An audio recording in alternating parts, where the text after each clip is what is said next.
We're going to check out some Falcons Rookie Minicamp winners and losers. There's no real losers that come from Rookie Minicamp. But before we get to that, we are still in a sub battle with our Vikings channel. And when we last put the numbers up a week or so ago, they had a 200 sub lead and more on us. Now it's less than 50. So let's beat them in subscribers from today's video. Hit that sub button down below for a Falcons YouTube channel that gets you content all off season long.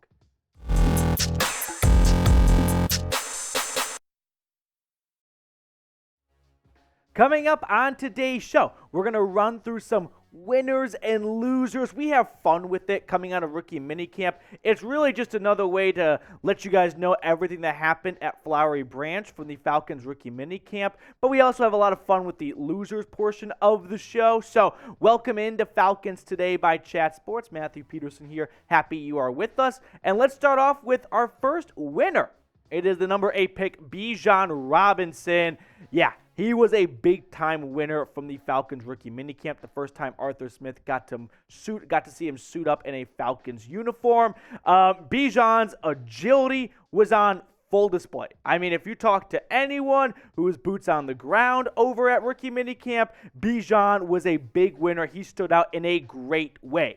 I am all in on Bijan Robinson. We were talking about the Texas running back here at Chat Sports during our lunch break, and I mean, some people brought up some fair points about, is it really worth a top 10 pick on a running back? And I said, listen, if you know you are drafting a player that's going to finish as your all-time leading rusher and leading rusher in every category, yeah, it's probably worth the number 8 pick, and I believe Bijan is that special of a player. He could be a top 5 running back in his rookie season right out the gates. He's that special and talented and gifted as a running back. There is not going to be a part of his game that holds him back his rookie season, and he needs time to develop and to grow into it. He checks every single box you look for, and I understand a top 10 pick is precious, and you usually want to use that at positions that bring great impact, and running backs can be found pretty well, too, in day 3.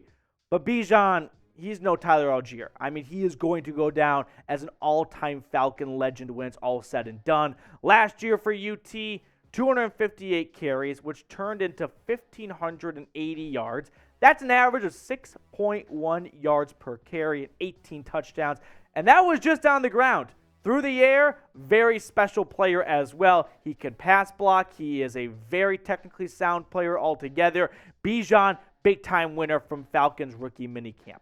All right, moving on to our next winner. That was their second pick in the draft. Offensive tackle, now offensive guard, Matthew Bergeron. I was definitely a bit more on the pessimistic / skeptical side when they made this draft pick, but I have warmed up to it.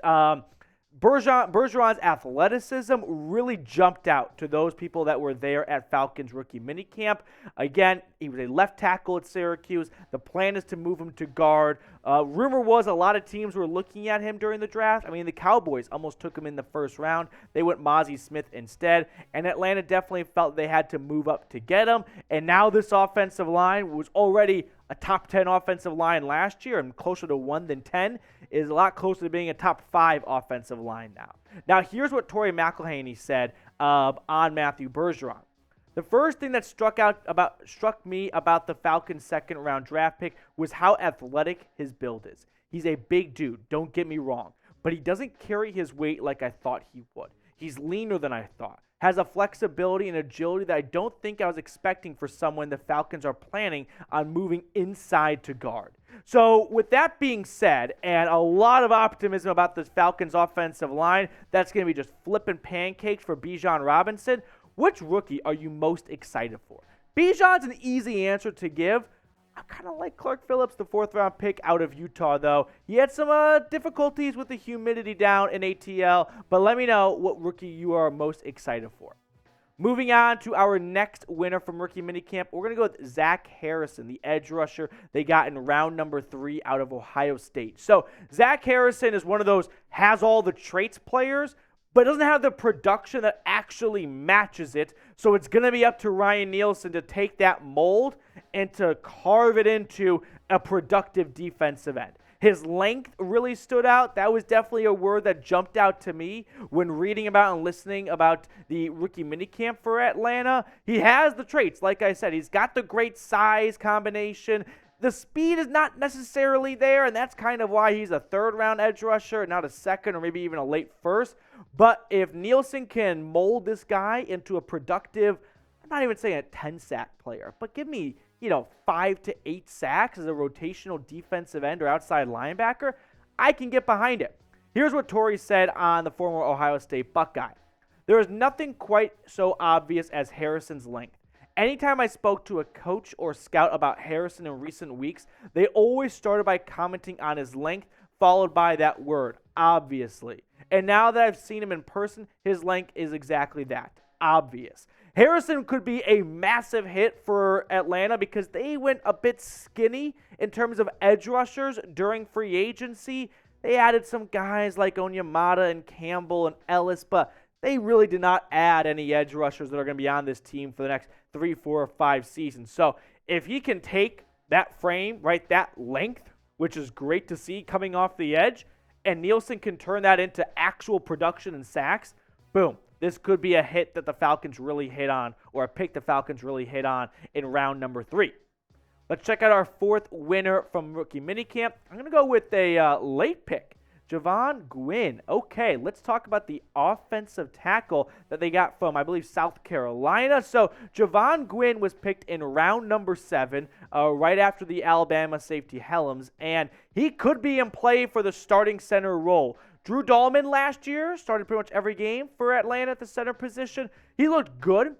He didn't look like someone who had the job guaranteed going into next season, though, right? He wasn't quite at that level where they wouldn't bring in some competition. Here's what Torrey said about Gwyn. Arthur Smith said that the Falcons drafted Gwyn, that even though he's someone who spent the vast majority of his college career years at guard, he's a player Smith wanted to see at center. That's where Gwyn was during the open practice period, taking reps at center with Bergeron beside him. So, like I said, Drew Dahlman is this team's starting center, I think, going into week 1. And it's just rookie minicamp, so don't get too drunk on, whoa, they moved him to center. That must mean he's going to be this team's starting center. Nope, I think they're just feeling things out and seeing where he is best at for Atlanta, and he could be an awesome, depth piece on the interior offensive line. But for now, the faces you see on screen, those 5 guys, barring any injuries, I think those are going to be your 5 starters at those respective positions week 1 against Carolina. Now, predict it. How many wins will the Falcons have? I gave Atlanta 8 wins in my record prediction video. I mean, you guys are a lot more optimistic than I am. I think this is a 7-10 team last year that got better this offseason, and they have a really easy schedule, but there's a big question at the quarterback position because it's a bit of uncertainty. So for that reason, I'm going to go in that 8-9 territory. But if you are confident enough to give them double-digit wins, let me know down in the chat section. Let's move on to our 5th winner, and this is, J.J. Arcega-Whiteside? How is J.J. Arcega-Whiteside, whatever, a winner for the Atlanta Falcons at the wide receiver position? Well, they did add another wide receiver, by the way. But Arcega-Whiteside, I've got him down as a winner because, one, I still can't believe he's still around, right? I mean, for him to just be even in the news realm, former second-round pick for the Philadelphia Eagles. He was traded last year, but did decently well at rookie. Got one of those, minicamp invites where you're not a rookie, but hey, if you want to come along and play with the rookies and you look pretty well, maybe we'll toss you a 90-man roster spot. So good for Arcega-Whiteside getting a rookie minicamp invite and then making the most of his opportunity. Before we look at our losers, I think you're really going to enjoy the losers we identified. Make sure you get your own Bijan Robinson jersey. Chatsports.com/BijanATL. I've got that link in the comments and the description. If you plan on going to a Falcons game or even just like a watch party or hanging out with some friends, don't be the guy who's got an old jersey on, right? Like Matt Ryan, CBS, you can wear a Matt Ryan or Julio jersey still, but it's time to retire some of the old Devontae Freeman jerseys and get yourself a Bijan Robinson jersey when you use our link. Now, as for our first loser, it's no one in the Falcons, actually. It's the entire NFC South, okay? The NFC South is one of my 3 losers because, yeah, it's just rookie minicamp, but I am standing here today to serve as a reminder that while this might be a division a lot of people think is going to suck, and for fair reason too, the Falcons are going to win this division. If it means an 8-win division team, by all means, we'll repeat like last year with the Bucs. But I believe the Falcons are going to win this division. It's really between them and the Saints. And I'm not a Derek Carr guy, but I am a run the football and be a better sound football team guy. And for what par for the course is in the NFC South this year, that might be all you need to go 8 wins or 9 wins and find yourself winning the division. So Desmond Ridder is still the big question mark. But the Falcons have the best roster in the division outside of the quarterback position. I'd rather have Bijan Robinson than where he's at right now and everything than any other running back. Like Alvin Kamara, you can make the argument for and be a good argument too, but he's going to miss 6 weeks probably. So I'd rather have Bijan over anyone in Carolina or Tampa Bay. And then the wide receiver room and tight end position, it's not glamorous for Atlanta. Is it glamorous anywhere else? Like, yeah, wide receivers in Tampa, but Mike Evans is getting a bit old. Chris Godwin doesn't have Tom Brady anymore. Curious how some of those guys fare in 2023. I think the Falcons roster might not be loaded or anything, but it's pretty sound, and it doesn't have a glaring weakness. But it does have one spot that really jumps out, the offensive line. And that offensive line might turn this team and get them to 8 or 9 wins. Let's check out our second loser. It's Bryce Young, ladies and gentlemen. No, he was not at Falcons Rookie Minicamp, of course. But if you have not seen the viral picture go around social media, it's a tough look for Panthers fans. Like, I can see why there might be a hint of skepticism about this guy. He looks like a Make-A-Wish kid out there taking a snap with the offensive line. Like, he is tiny. Man, really makes you wonder, how is Bryce Young going to fare when Calais Campbell is sacking him and laying on top of him the first game of the NFL season? How is Bryce Young going to get up from that? He took a lot of tough hits in the SEC. I'll give him that, right? He played a lot of good future NFL players. So it's not the first time he's taken some big hits, but he did miss some time in Tuscaloosa due to a shoulder injury from a big hit. So when you get those on a consistent basis in the NFL, I don't know, Jim. I am worried for Bryce Young. Okay, now our third loser, it's our Saints Now host here at Chat Sports, Trace Gerard. Fucking Trace is like the biggest Saints homer. If you know what I'm talking about, of like just screaming "Who Dat Nation" nonstop, like there's just incoherent Arabic language. It is the most annoying thing in the world, right? And Trace is in shambles right now because he fully believes that the Saints are going to be the best team in the NFC South. But when we had our little office lunch powwow session kind of talking about Bijan Robinson and whatnot, I was like, hey, Trace, like, how are they going to slow down Bijan? I know it's only 2 games, but those 2 games might be the difference of making the playoffs or missing the playoffs.